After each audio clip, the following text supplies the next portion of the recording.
जय हिंद. मी Tanaji Bansode sir, सुभव career अकॅडमीचा प्रशिक्षक. आपल्या सर्वांचं सुभव करिअर अकॅडमी सांगोला पोलीस भरती व सैन्य भरती पूर्व प्रशिक्षण या युट्यूब चॅनेलवरती सर्वांचं स्वागत आहे. खरं तर ह्याच्या आधी आपण एक 2 ते 3 व्हिडिओ युट्यूब चॅनेलवरती आपल्या टाकले होते. बऱ्याच ह्या महाराष्ट्रातल्या विद्यार्थ्यांनी आणि महाराष्ट्रातल्या पालकांनी आपल्याला भरभरून प्रेम दिलं आणि आशीर्वाद पण दिला. त्या युट्यूब एवढ्या झपाट्याने व्हायरल झाली आणि त्याच्यामध्ये खाली पण बऱ्याच कमेंट्स आल्या की सर त्या युट्यूबचा किंवा त्या व्हिडिओचा आम्हाला प्रत्यक्षात किंवा एक ते बघून आणि तुम्ही जे सांगितलं ते आम्ही फॉलो करून त्याच्यामध्ये आम्हाला कुठतरी एक आमच्या ग्राउंड मध्ये इम्प्रुव्हमेंट झाली असं जाणवलं. आणि परत अजून काही बऱ्याच कमेंट्स आल्या की सर एक आता येणाऱ्या काळामध्ये किंवा येणाऱ्या महिन्यामध्ये वनरक्षक पदांची भरती लागते, त्या संदर्भात आम्हाला माहिती नाहीये तर तुम्ही पण एक असाच एक व्हिडिओ वनरक्षक या पदांसाठी एक बनवावा. पात्रता काय असते, वयाची मर्यादा काय असेल, लेखी स्वरूप कसं असेल, मैदानी चाचणीचं स्वरूप कसं असेल आणि ही जाहिरात कधी येणार आहे. त्या अनुसार सर्वप्रथम जे महाराष्ट्र पोलीस भरती करतायत त्या विद्यार्थ्यांना तर अतिउत्तमच की तुम्हाला लागोलागच परत वनरक्षक पदांची भरती निघते. माझ्या माहितीनुसार जसे की मागची भरती झाली 18,000 पदांची आणि आता जी सुरू भरती आहे ती 17,000 पदांची आणि 2024 डिसेंबर अखेर वनरक्षकाच्या पण काहीतरी 1684 पदं रिक्त आहेत असं एक माहितीनुसार येत आहे. तेही पदं लवकर भरली जातील असं त्यांनी सांगितलेलं आहे. म्हणून बरेच जे नवीन मुलं आहेत जे 12वी पास झालेले आहेत त्यांचं 18 वर्ष पूर्ण आहे परंतु त्यांना वनरक्षक या पदाबाबत माहिती नाहीये, त्यांनी आवर्जून हा व्हिडिओ पहा. जर का तुम्हाला व्हिडिओ नसेल समजला किंवा अजून काय तुम्हाला याच्यामध्ये भर करायची असेल, आम्हाला सांगायचं असेल तर 100% नंबर कमेंट्स बॉक्स मध्ये कमेंट करा आणि आपल्या युट्यूब चॅनलला सबस्क्राईब करा. ठीक आहे, चला सुरू करूया. पहिल्यांदा वनरक्षक भरती 2024.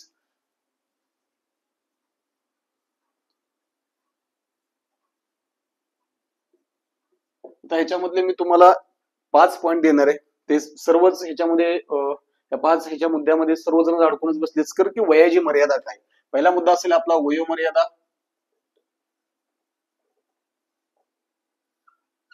वयोमर्यादेमध्ये लक्षात घ्यायचं असेल तर पहिला असं असेल की याच्यामध्ये जो खुला प्रवर्ग आहे, खुला म्हणजे जो ओपन गट आहे तो प्रवर्ग 18 ते 27 म्हणजे 18 वर्ष पूर्ण असावं ते 27 पर्यंत त्याच्यामध्ये कुठंही असेल तर तो ह्या वनरक्षक या पदासाठी अर्ज करू शकतो. आणि त्याच्यानंतर ओबीसी म्हणजे त्याला आपण इतर मागासवर्गीय म्हणतो, ओबीसी या प्रवर्गासाठी 3 वर्षाची त्यांनी सूट दिलेली म्हणजे 18 ते 32 या वर्षापर्यंत सर्व मुलं ह्या प्रवर्गातील आवेदन अर्ज करू शकतात. त्याच्यानंतर येतो एससी आणि एसटी प्रवर्ग. एससी आणि एसटी या प्रवर्गासाठी वनरक्षकाने खरं तर 5 वर्षाची सूट दिली. 5 वर्ष म्हणजे ते 18 ते 33 या वर्षापर्यंत या प्रवर्गातील सर्व मुले वनरक्षक भरतीसाठी आवेदन अर्ज करू शकतात. आणि जे प्रकल्पग्रस्त जे भूकंपग्रस्त आहेत त्यांना 18 ते 45 जे प्रकल्पग्रस्त असतील किंवा भूकंपग्रस्त असतील त्यांना 18 ते 45 या वर्षापर्यंत हे आवेदन अर्ज करू शकतील. परत मी सांगतो बरेच युट्यूबला व्हिडिओज आहेत वनरक्षकाबाबत परंतु मी एकदम थोडक्या स्वरूपात तुम्हाला सांगण्याचा प्रयत्न करेल. याच्यामध्ये मी आवाढव्य काय जास्त सांगत बसणार आहे. ज्यावेळेस जाहिरात येईल त्यावेळेस मी 100% त्यावेळेस मी तुम्हाला बोलेल काय असणार आहे पद्धत, कशा पद्धतीने होणार आहे. परत एकदा त्याच्यावरती जाऊया आपण. पहिल्या मुद्द्यावरती वयाची मर्यादा 18 ते 27 म्हणजे ज्या मुलाला 18 वर्ष पूर्ण आहे खुल्या प्रवर्गासाठी 18 ते 27 पर्यंत जो असेल तो अर्ज करू शकतो. त्याच्यानंतर जो ओबीसी आहे इमाव हा प्रवर्ग आहे तो 18 ते 32 म्हणजे इथं 3 वर्षाची सूट दिलेली आहे त्यांनी. त्याच्यानंतर एससी आणि एसटी हे पण 18 ते 33 म्हणजे इथं त्यांनी 5 वर्षाची सूट दिलेली म्हणजे 18 ते 33 मध्ये जे बी मुलं असतील जे बी विद्यार्थी असतील एससी आणि एसटी या प्रवर्गातील सर्व उमेदवार वनरक्षक या पदासाठी अर्ज करू शकतात. आणि जे प्रकल्पग्रस्त आणि भूकंपग्रस्त आहेत ते 18 ते 45 म्हणजे 18 ते 45 या वयामध्ये कुठेही असतील तर तेही वनरक्षक या पदासाठी आवेदन अर्ज करू शकतात. ठीक आहे. त्याच्यानंतरचा दुसरा मुद्दा असेल तुमचा की याची पात्रता काय. तर पात्रता घेऊया. आता हा आपला झाला पहिला मुद्दा. 2 नंबरचा घेऊया पात्रता. लक्षात घ्या पात्रता म्हटलं तर आपण बघतो की पोलीस भरती आपण करत असेल तर आपल्याला 12वी पास असणं गरजेचं आहे आणि 18 वर्षही पूर्ण गरजेचं असेल. इथं पण तसंच असेल फक्त थोडासा बदल असेल की याच्यामध्ये तुम्हाला पात्रता म्हटल्यानंतर पहिला मुद्दा असेल तुम्ही 12वी पास असावा. किती पास असावा? 12वी पास असावा. आणि अजून एक त्यांनी अट अशी टाकली की तुम्ही नुसते 12वी पास असून चालणार नाही, त्याच्यामध्ये तुम्हाला त्यांनी एक 4 विषय दिलेत. कुठले कुठले 4 विषय दिलेत? गणित,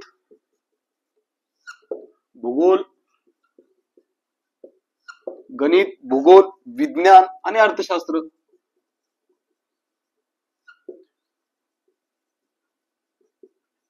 गणित, भूगोल, विज्ञान आणि अर्थशास्त्र यापैकी तुम्हाला ह्या 4 विषयापैकी एक विषय तुम्हाला 12वीला असणं गरजेचं आहे. जर यापैकी तुम्हाला एक विषय नसेल तर तुम्ही आवेदन अर्ज करू शकत नाही. जे कला शाखेतून आलेत, जे सायन्स शाखेतून आलेत, जे कॉमर्स शाखेतून आलेत, तुम्ही कुठूनही या, परंतु तुम्ही 12वी पास असावा. आणि 12वी पास झाल्यानंतर तुम्हाला गणित, भूगोल, विज्ञान आणि अर्थशास्त्र यापैकी कोणताही एक विषय तुम्हाला असावा, त्याच्यामध्ये तुम्ही पास असावा, तरच तुम्ही वनरक्षक या पदासाठी अर्ज करू शकता. त्याच्यानंतर जो एक दुसरा प्रवर्ग आहे, फक्त आणि फक्त एकाच प्रवर्गासाठी हिनी सूट दिलेले. एसटी प्रवर्ग हा फक्त 10वी पास असावा. किती पास असावा? 10वी पास. परत बघा, क्लिअर करतो. पात्रता 12वी पास असावा. 12वी पास असेल तर त्याच्यामध्ये त्याला गणित असावा, गणित नसेल तर भूगोल हा विषय असावा, भूगोल नसेल तर विज्ञान असावा, विज्ञान नसेल तर अर्थशास्त्र असावा. यापैकी म्हटले मी, यापैकी तुम्हाला कोणताही एक विषय असेल तर तुम्ही आवेदन अर्ज करू शकता. आणि त्याच्यानंतर एकच प्रवर्ग असा आहे की तो एसटी प्रवर्गासाठी फक्त आणि फक्त 10वी पास. परंतु 10वी जरी पास असला तर तुम्हाला मी वर लिहिलेलं आहे, तुम्हाला 18 वर्ष पूर्ण असायलाच पाहिजे, तरच तुम्ही आवेदन अर्ज करू शकता. त्याच्यानंतर आपण येऊया याचं लेखी परीक्षेचं स्वरूप काय असतं. 3 नंबरचा मुद्दा असेल तुमचा लेखी परीक्षा स्वरूप.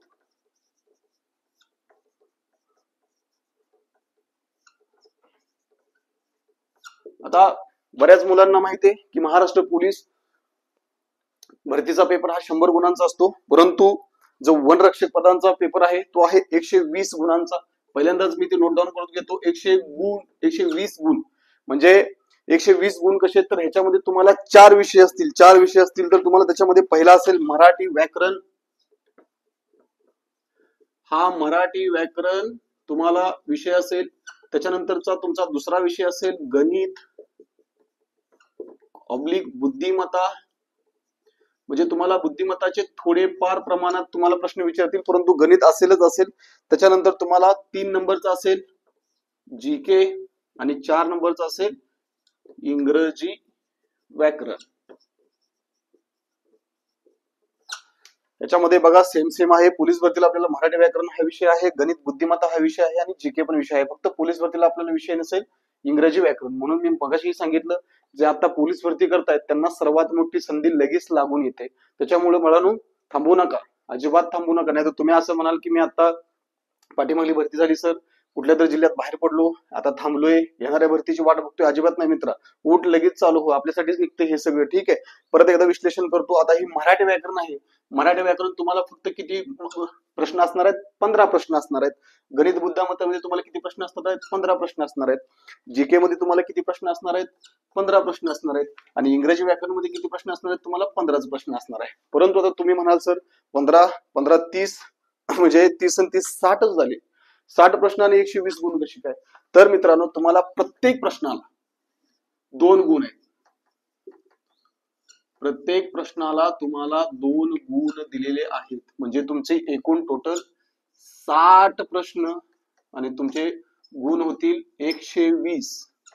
म्हणजे मराठी व्याकरणचे 15 प्रश्न, प्रत्येकाला 2 गुण, तिथे 30 झाले तुमचे. गणित बुद्धिमत्ताचे 15 प्रश्न, प्रत्येकाला 2 गुण, तिथे 30 झाले. म्हणजे सेम जे असेल ते असेल.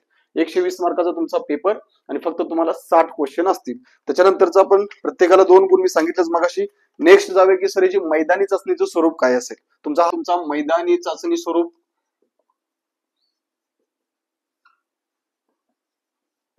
मैदानी चाचणीचं स्वरूप बोलायला गेलं तर तुम्हाला माहिती आहे की बऱ्याच लोकांनी ह्याच्या आधी वनरक्षकची भरती दिलेली. आपण पोलीस भरतीचं बघितलं, जसं की पोलीस भरतीला आपल्याला 3 इव्हेंट असतात, परंतु फॉरेस्टला फक्त आणि फक्त एकच इव्हेंट आहे. एक इव्हेंट आहे पहिल्यांदा मुलांसाठी मी लिहिल, पहिला मुलांसाठी, आणि त्याच्यानंतर मुलींसाठी. लक्ष ठेवायचं व्यवस्थित. हे एकदाच असेल, मुलांसाठी असेल तुम्हाला फक्त आणि फक्त 5 किलोमीटर हा एकच इव्हेंट असेल आणि मुलींसाठी 3 किलोमीटर. आता 5 किलोमीटर तुम्हाला पळायचं आहे, मुलींसाठी फक्त 3 किलोमीटर पळायचं आहे. 3 किलोमीटर पळायचं. सॉरी, इथे एक अनुस्वार झाला, सॉरी मुलींसाठी तुम्हाला 3 किलोमीटर पळायचं आणि मुलांसाठी किती आता इथे वेळ लिहिल मी, वेळ किती असेल सर की मुलांसाठी वेळ असेल 17 मिनिटे, म्हणजे 17 मिनिटाच्या आत जो येईल त्याला इथं गुण पण लिहिल मी, गुण असेल त्याला 80 पैकी 80 मार्क्स आणि मुलींसाठी 3 किलोमीटर पळायचा 12 मिनिटाच्या आतमध्ये त्याही मुलीला 80 पैकी 80 मार्क्स असतील. हे जे जसं काउंटिंग म्हणजे हे जर कसं ड्रॉप होत जाईल, जसं तुम्ही टायमिंगला आता 17, 18, 19, 20 जसं जाईल तसं मी तुम्हाला सांगेन. मेन ऍड येऊ द्या, गव्हर्नमेंटचं एक ऍड येऊ द्या, त्यांचं एक परिपत्रक येऊ द्या, त्यानुसार एक GR येऊ द्या, त्यानुसार त्याच्यानंतर मी एक व्हिडिओ बनवेल. परंतु एक बेसिक माहिती असेल. परत मुलींसाठी मुलांसाठी 5 किलोमीटर रनिंग असेल, त्याच्यासाठी वेळ असेल तुम्हाला 17 मिनिटं. 17 मिनिटाच्या आतमध्ये जो येईल त्याला पैकीच्या पैकी म्हणजे 80 गुण असतील. त्याच्यानंतर मुलींसाठी 3 किलोमीटर असेल, त्याच्यामध्ये मुली 12 मिनिटाच्या आतमध्ये तुम्हाला येणं गरजेचं आहे. ज्या मुली 12 मिनिटाच्या आत येतील त्यांना 80 पैकी 80 गुण. आणि ह्याच्यामध्ये तुम्हाला एक लक्षात आलं असेल की तुमची मैदानी चाचणी ही 80 गुणांची चाचणी असते. म्हणजे तुमचा 120 गुणांचा पेपर अधिक 80 गुणांची तुमची मैदानी चाचणी बरोबर 200 पैकी तुमचं काय असेल ते फायनल मेरिट असेल. परंतु आता बऱ्याच लोकांचा प्रश्न असेल की सर ह्याच्यामध्ये सुरुवातीला काय असतं, तर परत सांगतो बाळांनो, सुरुवातीला तुम्हाला लिहिल मी, सुरुवातीला तुमचा 120 गुणांचा पेपर होतो आणि तो पेपर तुमचा ऑफलाईन नाहीये, तो पेपर तुमचा ऑनलाईन पद्धतीने असतो. कसा असतो? ऑनलाईन पद्धतीने. आणि ही ऑनलाईन पद्धतीने घेण्याची पद्धत एकतर तुमचं TCS ही कंपनी घेईल किंवा IBPS ही कंपनी घेईल. ऑनलाईन तुमचा पेपर असेल, पहिला तुमचा 120 गुणांचा पेपर असेल, 120 गुणांपैकी तुम्हाला जेवढे मार्क्स पडतात तशा पद्धतीने तुमचं मेरिट असेल आणि त्याच्यानंतर तुम्हाला 80 मार्काच्या गुणांसाठी मैदानी चाचणीसाठी तुम्हाला बोलवलं जातं. ठीक आहे. त्याच्यानंतर जर का तुम्ही हे टायमिंग क्लिअर केलं किंवा उंची किती असेल सर, छाती किती बसेल, काय असेल, आता याच्यामध्ये मी थोडेसे एक्स्ट्रा खाली लिहिले. आता उंचीकडे गेलो आपण तर मुलांसाठी वनरक्षक या पदासाठी उंची असेल 163 सेंटीमीटर आणि मुलींसाठी उंची असेल 150 सेंटीमीटर. मुलींसाठी 150 सेंटीमीटर आणि मुलांसाठी 163 सेंटीमीटर. आणि मुलांसाठी न फुगवता छातीचा आकार तुम्हाला 79 बसला पाहिजे आणि फुगवून तुमची 5 सेंटीमीटर छाती फुगली पाहिजे, म्हणजे 84 कडे गेली पाहिजे. सेम पोलीस भरतीचा पॅटर्न आहे तसाच असेल. आणि ह्याच्यामध्ये उंचीमध्ये एका प्रवर्गासाठी सूट दिलेली, तो प्रवर्ग असेल एसटी प्रवर्गासाठी सेम असेल. इथं मुलांसाठी त्यांनी उंची दिलेली आहे एसटी प्रवर्गासाठी 152.5 सेंटीमीटर आणि मुलींसाठी दिलेली आहे एसटी प्रवर्गासाठी वरती बघितलं आपण शैक्षणिक पात्रता पण ते 10वी पास असावी. त्यांना वयामध्ये पण उंचीमध्ये पण सूट दिलेली आहे. मुलींची फक्त आणि फक्त 145 सेंटीमीटर त्यांची उंची असावी आणि जो छातीचा आकार आहे तो सेमच असेल 79 आणि 84. ठीक आहे. परत एकदा मैदानी चाचणीचं स्वरूप आपण बघूया. मुलांसाठी 5 किलोमीटर रनिंग असेल, त्याच्यासाठी वेळ असेल तुम्हाला 17 मिनिटाचा, गुण असतील 80 पैकी 80. मुलींसाठी असेल 3 किलोमीटर, 12 मिनिटाच्या आतमध्ये तुम्हाला यावं लागेल, त्यालाही गुण असतील 80 पैकी 80. आणि जर का तुम्हाला उंची मुलांसाठी उंची असेल 163 सेंटीमीटर, मुलींसाठी उंची असेल 150 सेंटीमीटर आणि मुलांसाठी न फुगवता छाती 79 सेंटीमीटर भरली पाहिजे आणि फुगून 5 सेंटीमीटर तुमची वाढली पाहिजे, म्हणजे 84 भरली पाहिजे. त्याच्यामध्ये एसटी प्रवर्गासाठी एक उंचीमध्ये सूट दिलेली आहे त्यांनी. मुलांसाठी 152.5 सेंटीमीटर उंची असावी आणि मुलींसाठी 145 सेंटीमीटर उंची असावी. ठीक आहे. आता हे झालं वनरक्षक पदांसाठी. डिटेल वाईज तुम्हाला मी सांगितलं जे 5 मुद्दे आपण कव्हर केले: वयोमर्यादा, पात्रता, लेखी परीक्षा स्वरूप, मैदानी चाचणी स्वरूप आणि जाहिरात यायचंच म्हटलं तर मला वाटतं ह्या महिन्याच्या शेवटी किंवा पुढच्या महिन्यामध्ये जाहिरात 100% येईल. तुम्ही तयारीला लागा आणि अजून काय अडचण असेल तर तसे कमेंट्स बॉक्स मध्ये सांगा. आणि जर का हा व्हिडिओ तुम्हाला आवडला असेल तर 100% आमच्या चॅनलला सबस्क्राईब करा आणि लाईक करा. जय हिंद. भेटूया लवकरच.